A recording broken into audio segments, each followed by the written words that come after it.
অনেক কিছু চক্রান্ত করতেছে। চক্রান্ত তারা প্রথম থেকে ইয়ার বলে নির্বাচনে আসে নাই, আসতে চায়নি।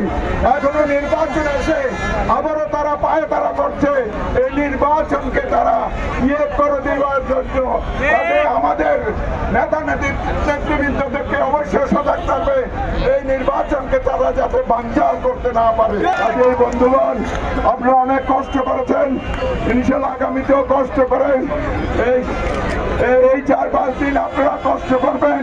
বিশেষ করে আনোয়ারা কর্ণফুলীর প্রত্যন্ত অঞ্চল থেকে যারা আসছেন সবাই কষ্ট করেছে, আগামীতেও কষ্ট করবেন। যে পরিকল্পনা সেই পরিকল্পনাকে আমরা বাস্তবায়িত করার জন্য 12ই ফেব্রুয়ারি ইনশাআল্লাহ মা বোনদের নিয়ে জয়যুক্ত করে ইনশাআল্লাহ দেশের গণতন্ত্র প্রতিষ্ঠিত করবেন।